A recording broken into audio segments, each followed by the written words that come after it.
As I said in a previous video, I sold my van and all I have is the Le Mans, so I have an empty space in the carport. And that's just a bunch of water. It looks like oil, but it's not.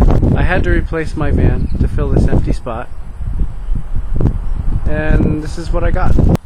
Here it is. I got a 1986 Isuzu Pup. It's kind of weird how they did the name, because it's pickup, but it's like it's Pup. I don't know, whatever.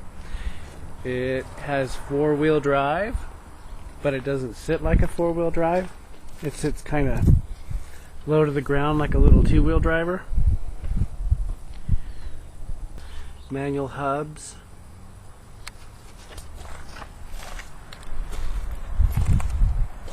I think the back ones are okay. And it's from California. The reason he sold it so cheap to me is because in California you need to smog your cars, and where I live you don't have to. And in order to get this thing to pass smog, it'll have to have a new carburetor or have it rebuilt.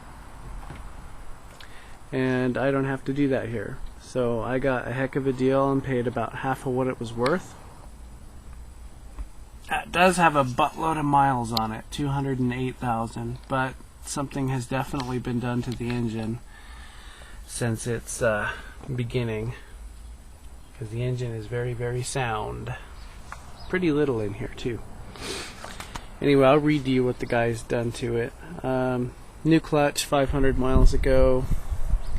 While the engine was out, he replaced the main seal, transmission input seal, front crank seal, oil pan seal, valve cover seal, replaced the timing belt, the fuel pump, and the thermostat.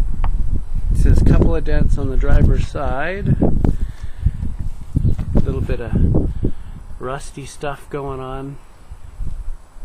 Really, the dents you can't even hardly see. I think there might be just a little crease mark, and then here, but it doesn't affect the door. Doesn't affect the door opening or closing. With the classic tape deck, how awesome is that? Let's look under the hood.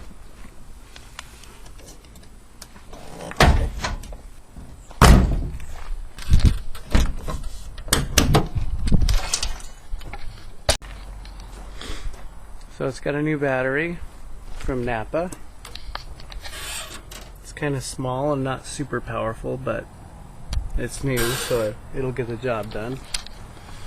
It's got the little jack underneath the hood here. Carbureted. And overall it's in really good shape. The belts are all in good shape. The guy that owned it was a mechanic. Replaced the timing belt.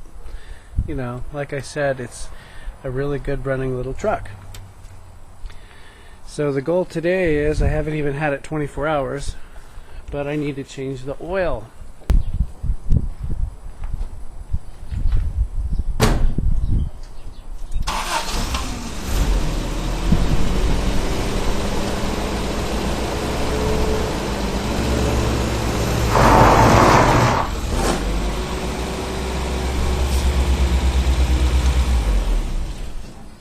To do it with a little bit of wheel spin, adds artistic flair. So in an embarrassing moment of confusion, I couldn't find the drain plug on this stupid truck, and the filter that I got that the book told me to get was wrong. STP 3950. And then I found the oil pan bolt, because I'm a freaking noob. So here's what looks like the oil pan, right? And then there's this little part that sticks out at the bottom. And it's got the oil pan bolt right there.